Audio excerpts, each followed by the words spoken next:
Hello everyone, welcome to Fables and welcome to the unboxing of Fanuna Tarot. So the Fanuna Tarot came without a box and it literally just came like this. So it came with a little white book, little guidebook, and then we got the deck shrink wrapped. So I got this on Etsy, and the Fanuna Tarot is created by Stephanie Cavina, all the way from Puerto Rico, 2015. And let's begin. And for those of you who have done unboxing videos before, I don't know how you do the overhead thing. Honestly, I'm always so awkward with overhead cameras. You know, I can never get it right. So if you have any tips when it comes to how to maneuver your cards and do this in an easy way, let me know, because I'm always so awkward with this, and it's just like a pain in the ass to set up. Anywho, I usually don't do a lot of unboxing videos, and they're usually just like cameras just like, you know, at my face, because I'm just like so awkward with this, and I just had the urge to like hit the reset button and redo this, and I realized I already unboxed it, so I can't, unfortunately. Okay, anyway, so this is the deck, and this is the card back. I believe there is like an option to get the box, but I didn't because it was a tuck box, and I'm not really a big fan of tuck boxes personally, but you know, I feel like if I get an indie deck, I kind of want like the box to be somewhat exquisite. But the cardstock is pretty great. It shuffles really nicely and just feels like the test deck that I did for Panda. Very similar, but I don't know. Okay, so let me just put it down so it's like actually in frame. I hope this isn't too zoomed in, but maybe it's a good thing for those of you who want to see the zoomed in version of the cards and actually take a look. I don't know what I'm talking about. My voiceover is really bad. Anyway, let's get on with it. So the first card right away I noticed there isn't a full card. I don't know if that's intentional or the full card is just misplaced or it's under the magician card or something, but we shall see. But yeah, at first I saw this deck on Etsy, I believe, and I was just really drawn to it. First of all, it has white borders, which is very right on my alley, because you know I created We Have the Panther, and it is borderless or has like white background with artwork in the center, and something about that kind of presentation just really speaks to me. So really cool. And as we can see, this magician, I really love the watercolor so far. I love the hood. Love me a good hoodie. It is hoodie season. There is no full card unless it is right after the world card. I'm just gonna skip ahead. Oh yeah, here we go. Here we go. Here you are. Okay. So the full card, he seems pretty carefree. There's like a musical note there, and the little white dog is like, no, don't do it. Look at the mouth. He just seems so concerned. Okay. Let me try to do this better. Always so awkward with this. Please forgive me. I'm just gonna be slightly off camera. Okay.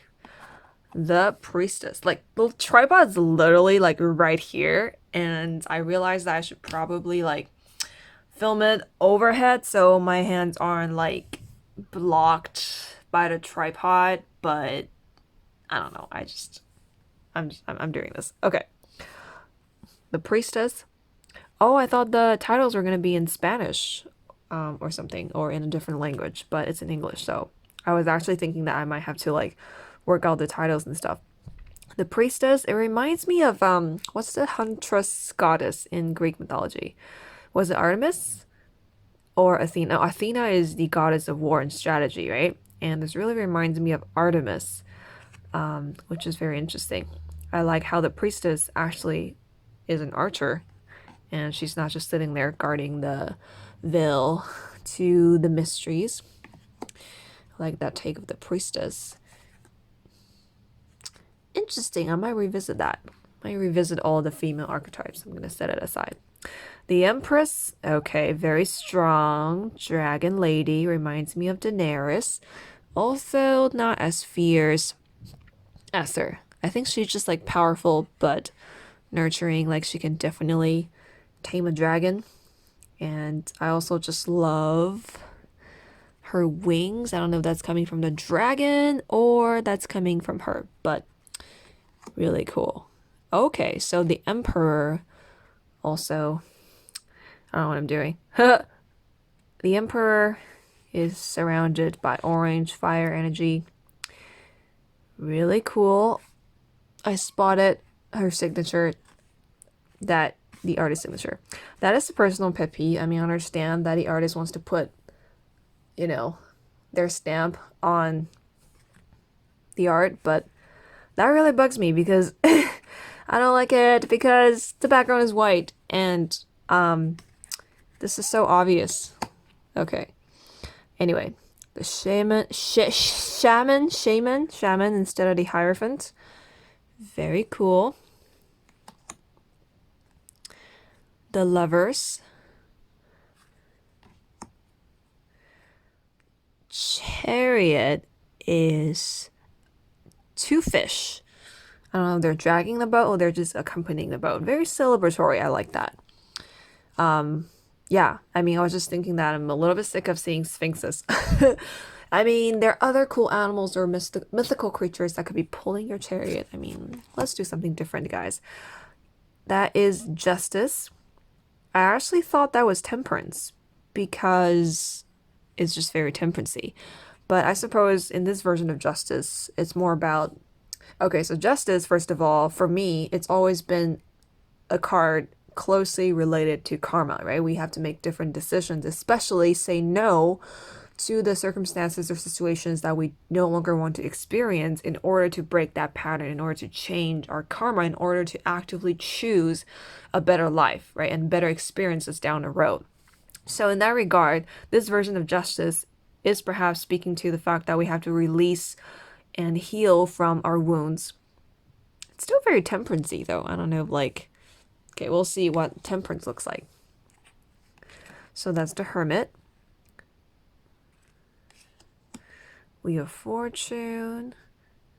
Interesting. I like how the hands are reaching for the symbol. I'm not sure what that symbol is. Fates.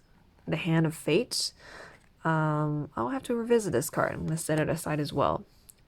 Strength reminds me of Amazon, and this oddly gives me Steven Universe vibes. She really reminds me of what's that gemstone's name? Jasper, the warrior gemstone.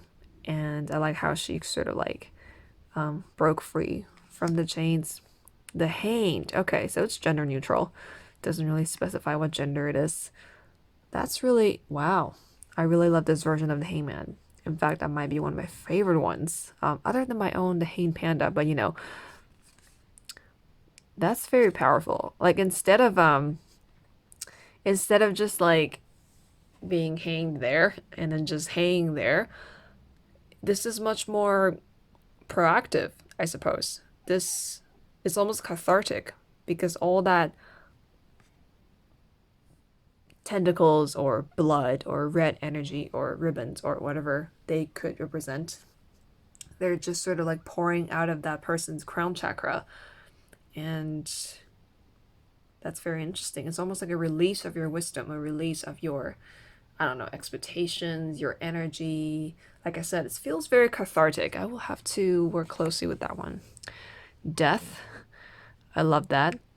I like how he's sort of like, or death. I don't know, it's what death is genderless, obviously. I like death is kind of death here. I like how it's being portrayed as like somewhat of a hermit-like creature. I can just picture death sitting silently in a cave, sort of like moping over his minimum wage job, which is to collect souls. And he's just kind of grumping through the next stage of his job or the next target or his next client slash victim. I don't know. Kind of quirky. I like it. Temperance. Okay. So I don't know if I took Justice out earlier. I didn't. Justice. Where is it? Where are you? There we go. This Justice feels really soft, which is very different from the way I envision Justice, because Justice is one of the it's my boundary card. You know, it's very clear cut, it's black and white, and it certainly doesn't have this really fluid energy and healing, nurturing energy to it. So that's very interesting. Temperance, this has Legend of Zelda vibes, so this sort of like rainbow liquid kind of just like surrounding this figure and then going into, I guess, sort of like forming a circle. That's very interesting. I will have to revisit this one too. Seems like it's just this sort of like almost has the feeling of surrender because her eyes are closed. She's surrendering and she's open to receive, which is again different from the way I see temperance, which is to have harmony, to have inner peace, to exist in a moment. I guess she is supposedly, I suppose she does look like she is enjoying the moment and she's just opening herself up to the moment to receive. And again, I'm noticing the signature. I know everybody feels differently about this, but I personally really don't like seeing a signature on my cards because that really just like disrupts my intuitive flow when I'm actually doing a reading. So the devil, another Hane figure, another figure that is upside down. That's interesting. It feels like he's just like reminds me of Puck. You know, he's sort of like the trickster figure. He's up to no good and he has like a lot of mischief, and he's just sort of like the really smart and clever meta figure that messes up your life to teach you a lesson. And sometimes he or she or they end up, you know, learning a lesson themselves. So this devil doesn't really feel like doesn't really carry a lot of weight, you know, compared to the Rider-Waite tarot. That devil is definitely like a boss figure, but this one is sort of like a trickster figure. It's almost like the sidekick that could really mess you up, you know? So it's like something to beware, but once you really confront it, once you really connect with your own sense of power, then the trickster isn't something to be feared, but the trickster is you become someone that is able to contend with the trickster. So that's really cool. I like that. The tower, that's very cool. I love how like there's like this sort of labyrinth patterns, or maybe perhaps an actual labyrinth on the tower, and now the tower is an actual figure. That's really cool. It's kind of like you're coming undone. Your own puzzles are coming undone. You're becoming it's like when you shatter, it's not you don't shatter into pieces. You don't shatter randomly. There's like a almost like a very systematic way of becoming deconstructed, right? You have to really look at how you're put together and what your identity is made of, what your personal history is, what your experiences are. This makes me feel like this kind of deconstruction or destruction is, you know, it's almost like there's a method to it. It's sort of like it's a long time coming. At the same time, this could perhaps signal the strength of the structure. And the tower moment is perhaps you trying to navigate your own, what you're what you're made of, really learning what you're made of, which is a good take, I suppose. I personally like empower takes on the tower, as in like you want to face your challenges and your trauma head on. So it's more a card about courage, resilience, and not bypassing the difficult moments in life, but really rising up to the challenge and tapping into your own power. And even when you're sort of put, you know, when you're in a passive or powerless stage, you don't have to stay there forever because, you know, you can do anything. Okay, the star. There's many figures that are sort of just like releasing liquid. Justice had the same thing, right? Justice is also like a female figure sort of dumping out water.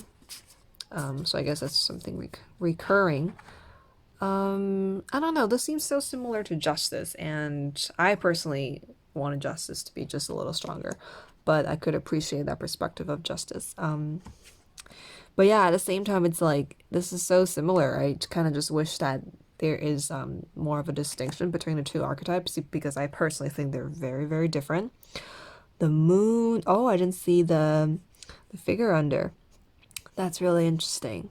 I like that. It's almost like succumbing to your maybe more primal, more subconscious desires or drives, kind of just like for a moment, you allow that to seep through you. You allow that to take over you, to explore that wild part of yourself, to explore that different energy, and to really embody that energy. It's almost ritualistic. I like that. The sun, I really like the font. I think it really goes with the mood of this deck. I love the sun. It's like a party, sorta. Reminds me of Tiger Lily and Peter Pan. I wonder if that's actually who they are. The Final Judgment. I don't know why when I saw this card I just hear the final countdown. The Final Judgment.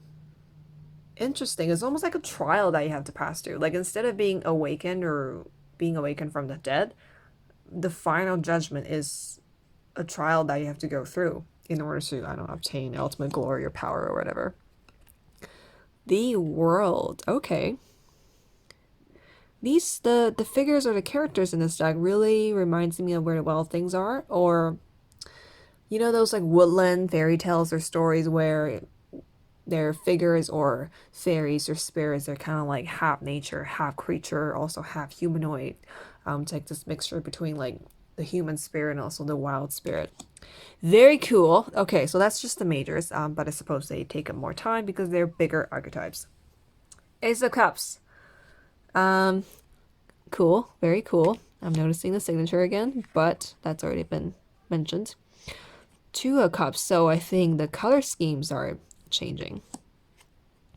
Three of Cups, love the Lotus, and I believe they're Mermaid. This deck does have a lot of like Neverland vibes. Really cool. Four of Cups, so I guess they're all sea creatures and mermaids. And the color scheme is very lots of blue.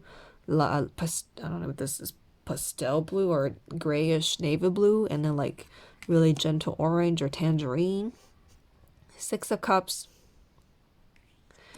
I kind of wish there's a little bit more color. I mean, I understand like there's different color schemes, but it does get a little monochromatic, but that's just me. I love this Eight of Cups. I love Eight of Cups that portray an emotional release, that it's more your choice. It's your choice to walk away from a moment or celebrate a moment or change and transform a moment. You know, I don't like it when you just like walk away because that could be bypassing, right? I mean, obviously it depends on the context, but I like it when when an eight of Cups card is very freeing, like it's that when it feels liberating. Nine of Cups. 10 of Cups. The Bard of Cups. Okay, so the court cards are different. So instead of the page, it is the Bard. I love that. A Bard is a storyteller. They travel, sometimes with news and messages from various kingdoms, and they share the stories that they have with others, and they're always learning, they're always exploring. I like that reinvention of the page. So, okay, Knight of Cups. Knight is the same. So I think only the page is different. Yeah, just the page. I suppose the page is somewhat of an outdated archetype, like even in stories. Like they're not really common in fairy tales or archetypal stories. Like Bard has a stronger resonance, at least for me. Just because like they I think they appear in stories more. Knight of Cups. Queen of Cups.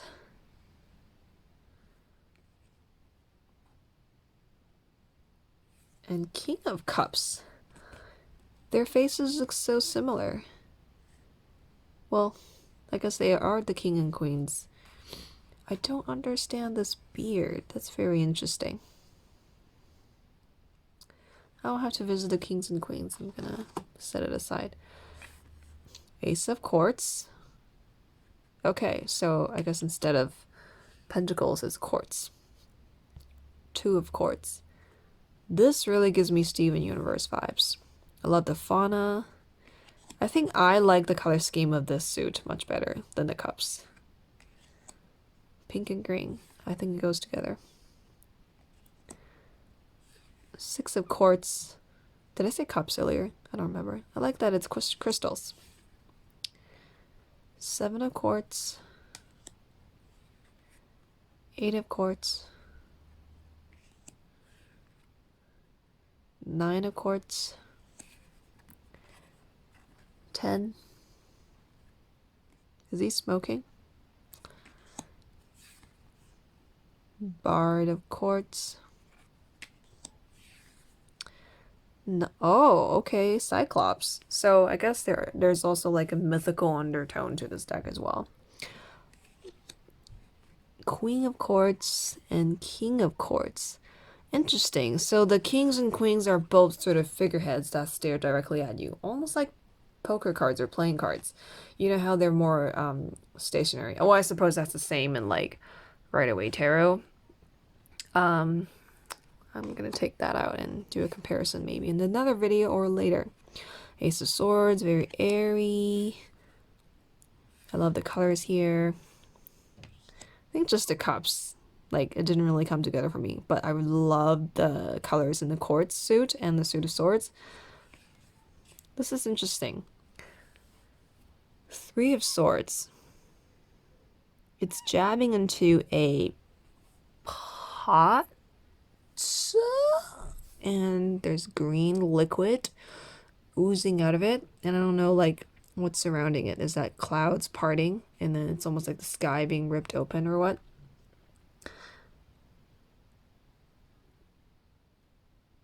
I don't know. I kind of wish it's I kind of want that to be red. Just to highlight that point in moment. Four of Swords. It's like a bird figure. Interesting. It's just like he's falling asleep like on this post, and then someone's gonna get like very mad at him soon. Okay, so bird like man characters are in this suit. Ooh, Six of Swords. I like how it's like a bow rolling. Not rolling, rowing away. Kind of like reminds me of the song Row, row your boat gently down the street. Except it's rowing away on a cloud. Seven of Swords. Really cool. I love the characters in this particular suit. Nine of Swords. I do love winged creatures. I think they really speak to me. I think mermaids are like okay. I forgot if there's like a specific creature in the suit of Courts. I guess just gnomes and earthly creatures. Yeah, I guess gnomes and earthly creatures. Eight of Swords. Love that. Love the color.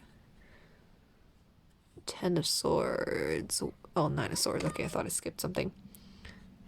10 of Swords. Interesting.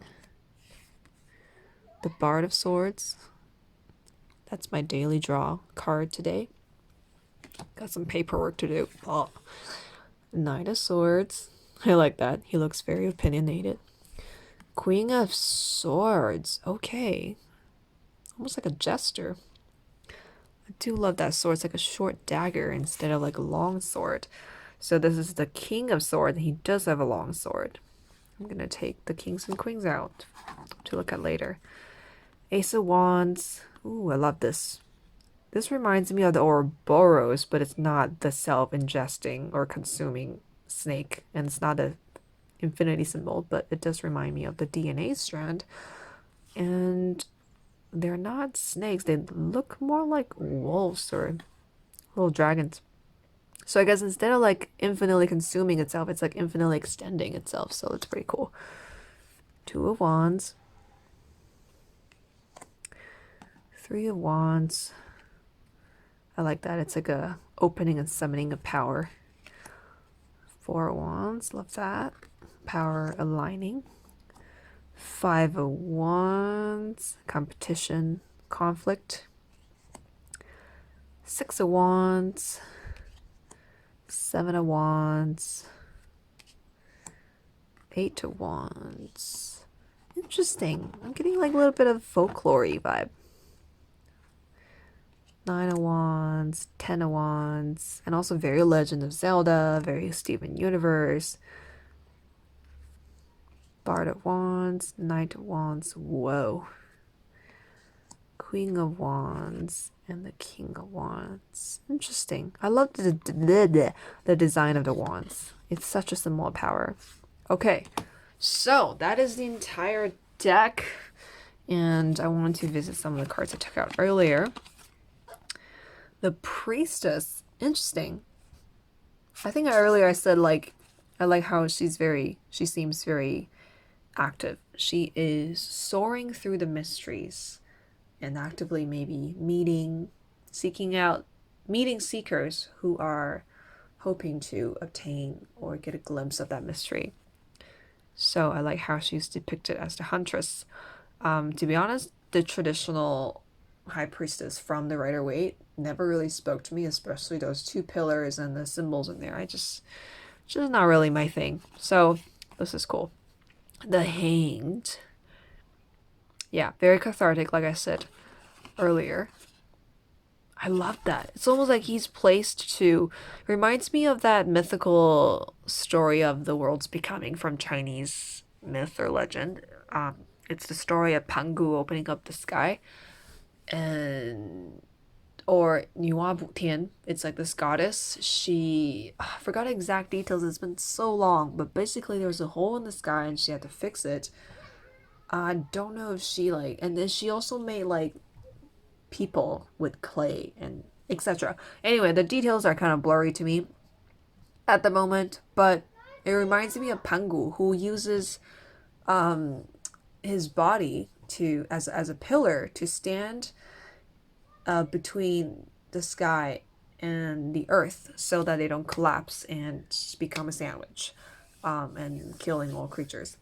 Actually, no, there was no creatures when he was existing, and then after he died, the sky and the earth were far apart to kind of last on their own. And then his body parts, like his beard, his eyes, his legs and arms and limbs and mountains, whatever, became different parts of the earth, like the mountains, the river, etc. So this kind of reminds me of that story. I don't know why. So, because, like, you know, he or she's kind of dumping out their body part. That kind of killed the mythical vibe. But yeah, it's almost like this epic mythical releasing, and that's very cool. The Wheel of Fortune. I can see what the guidebook says about the Wheel of Fortune. I wonder if it explains what the symbol is. It's a little bent because it was like in the bubble wrap envelope. Wheel of Fortune. There we go. Favorable changes that are cyclical. The search for treasure. The search for the pleasure of the flesh. State of which whom all living beings must pass. Upright, fortune and luck. Reverse, uncertain future and involution towards materialism. Okay. So you get like a basic description of the card, and then you get some keywords for upright and reversed. Anything else for the guidebook? So it's the same for majors and minors alike. And then you get the Celtic Cross. Standard. So this is like a note from the author or creator, creation, investigation, illustration, and color by Stephanie Cavina.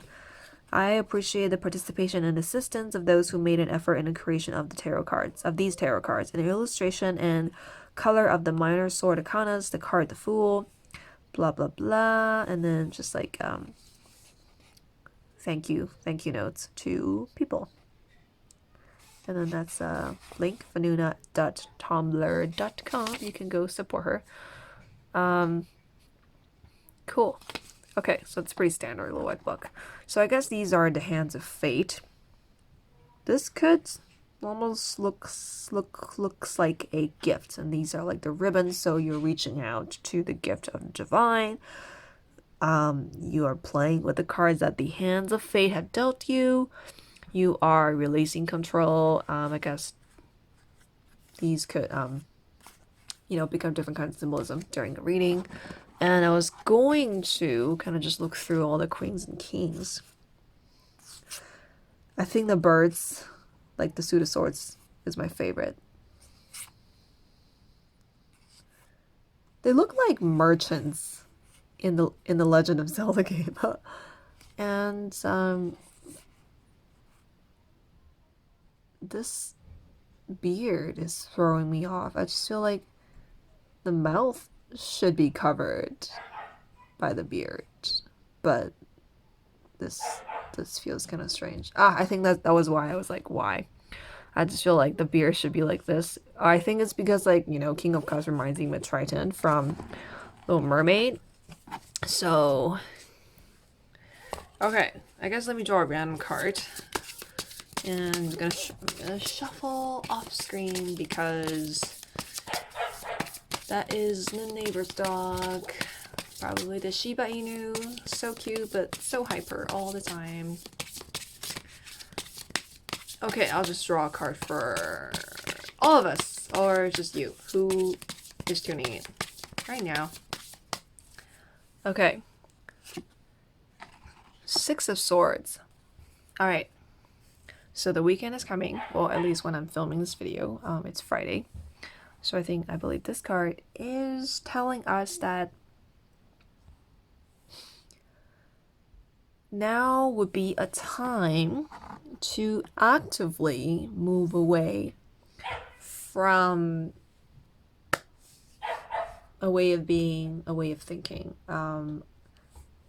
You are carrying all of your thoughts and you're traveling to the wild unknown, or just traveling away. I think there's this feeling that you don't really know exactly where you want to go, but you do know what you don't want in life. You don't know the type of thinking and attitudes and mental patterns that you have perhaps experienced that used to define you.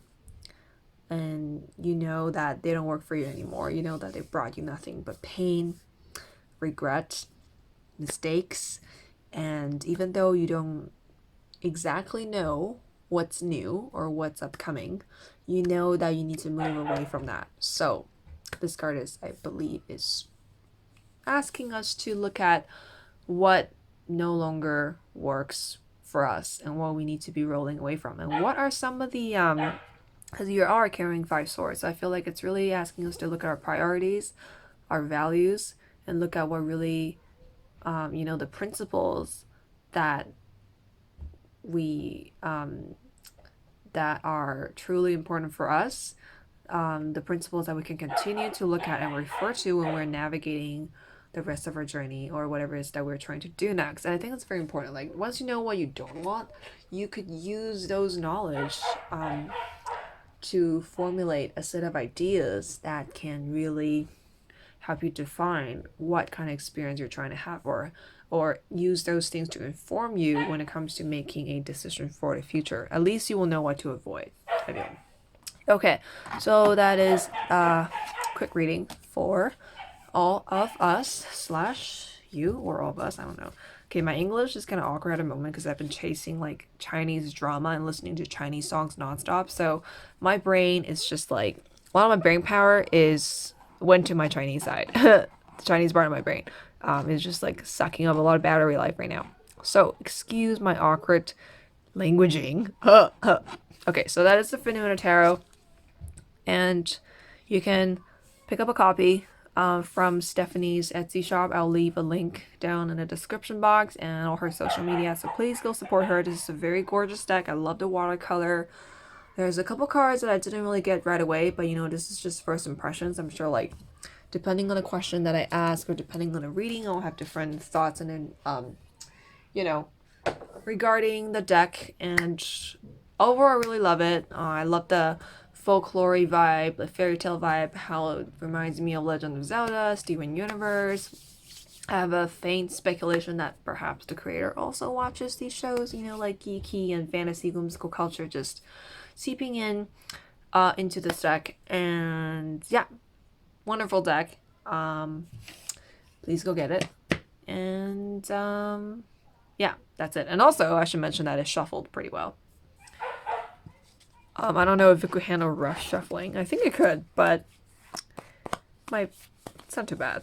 I mean, I'm a very light shuffler, so I don't know if like I don't know what kind of card stock would withstand rough shuffling, but yeah, I just really love this. I love this deck. I love the color schemes. I think the suit of cups was like a little meh, but I love all the other color schemes in the other suits, and I love the majors, and I really appreciate and enjoy this first walkthrough, and I look forward to working with it more. And thank you for watching. This video is gonna get really long, so I'm gonna like cut it off before it became like an hour. So bye, keep calm, and panda on.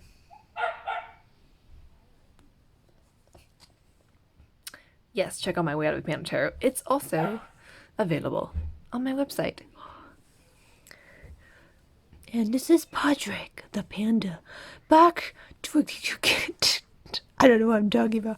To give you another panda update, which I don't have right now. Bye, have a good life.